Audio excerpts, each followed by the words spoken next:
In the still heart of Luoyang, when the moon rose low and pale over the tiled rooftops and red lanterns swayed in the faintest breath of night wind, the city sighed with a slowness born of centuries. The market stalls had long closed. The scent of roasted chestnuts, incense, and rice smoke had faded into memory, leaving only the earthy perfume of damp stone and the faint sweetness of plum blossoms drifting from the temple garden beyond the wall, nestled between the narrow stone alleys.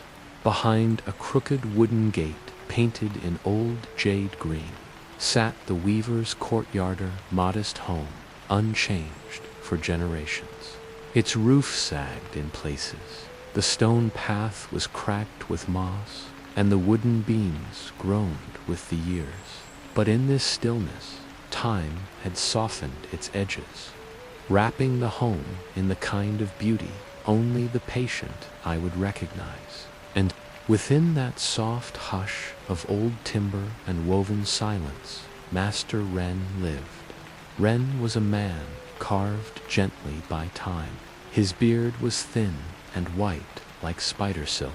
His eyes, though sunken from long years of squinting at threads and needles, sparkled with the quiet joy of a man who found peace in simple patterns. He spoke little, he walked slowly, but his presence was felt in every thread of cloth that hung drying in the courtyard, in every spool stacked neatly on the shelves, in every woven robe worn by the scholars and monks of Luoyang. This night was like any other. The paper lantern above the door glowed faintly, casting an amber halo on the wooden frame. Inside, the loom stood still, its great wooden arms like the branches of a tree frozen mid-motion. Next to it, Ren sat cross-legged on a bamboo mat, eyes closed, fingers resting on the warp as if listening to an old friend. The soft hum of crickets echoed beyond the wall. Somewhere in the distance, a solitary bell chimed from the monastery on Mount Mang, its tone deep and slow, like the heartbeat of the city itself. Ren opened his eyes, gazing at the unfinished tapestry stretched before him, pale blues, dusty greens, a line of golden thread, the beginning of a mountain, a rising sun, perhaps, or a memory. With no urgency, no plan, he picked up the shuttle and gently passed it through the threads. The loom creaked softly, like an old friend sighing in its sleep. Each motion was deliberate, slow. The shuttle moved left to right. The foot pressed the pedal. The threads lifted and fell, back and forth, like breath, like the tide, like the swinging of a cradle. He was not weaving for a customer, not for coin or commission. This was a personal thread-a-night-cloth, as he called it, something woven only in the quiet hours, when thoughts grew soft and memories came gentle. Outside, the wind rustled through the bamboo at the back wall. A leaf fell, twirling slowly before settling beside the koi pond, whose surface shimmered with the reflection of the moon. The water was still. The fish slept, nestled beneath lily pads. Ren smiled softly to himself. The night was long, and in its stillness he wove. He thought of his youth, of the days when his fingers moved faster, when his father's voice echoed in the courtyard, teaching him the difference between a strong knot and a silent weave, of the first robe he ever made, stiff and imperfect, gifted to his mother, of the first customer who bowed too deeply, touched by the detail he had stitched into the hem, of the spring he first met May. She had come to the shop barefoot, laughing, chasing a blue ribbon that the wind had stolen. He remembered her eyes, and playful, like ink on wet rice paper. They had fallen in love without speaking much. She would hum when he worked, She brewed tea in silence, but her presence filled every empty corner of the room. She was gone now. Many winters had passed since, but tonight, as the threads slid through his fingers, he imagined her voice, not as a memory, but as if she were still here, as if she had just stepped into the garden to fetch more tea leaves, as if any moment now she'd laugh softly behind him and rest a warm hand on his shoulder.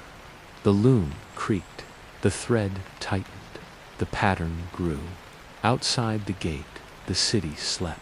The wind whispered lullabies through the tile eaves. Even the moon seemed to pause in its journey, watching this quiet man and his steady hands. A cat padded across the courtyard, silent, gray, its paws like drifting feathers. It paused near the pond, sniffed at the lily pads, then sat beneath the lantern, blinking slowly. Wren didn't speak to it. He simply acknowledged it with a nod. Over the years, he had come to appreciate the silence of animals more than the chatter of people. They understood the night better. He sipped tea from a clay cup, now cool. The flavor was faint but comforting, roasted barley with a hint of dried orange peel, May's favorite blend. The tapestry neared completion. Thread by thread, the image formed. A garden gate, a woman beneath a plum tree, 2 teacups resting on a wooden stool. It was not perfect. The lines wavered. The proportions shifted. But to Wren, it was more real than any painting. It was not about accuracy. It was about presence, feeling, memory woven into color. A sudden gust brushed through the window. The lantern flickered. The candle within wavered, casting long shadows that danced across the walls. The cat stood, stretched, and disappeared into the night. Wren stood to dot slowly. Carefully, he laid the finished cloth upon the mat. He ran a palm across it, feeling the tiny ridges, the warmth still trapped in the threads. Then he blew out the candle. The room darkened. Only the moonlight remained, spilling through the window like silver ink. Wren lay down beside the loom.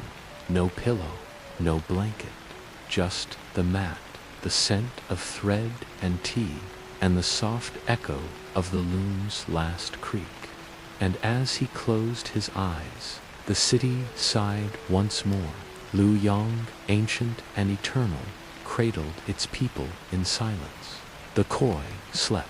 The wind softened, and in the weaver's courtyard, beneath old beams and new stars, Master Wren dreamed not of wealth or youth or fame, but of a woman laughing beneath a plum tree, chasing a ribbon barefoot. And in that dream, the loom wove on, thread by thread, until morning came.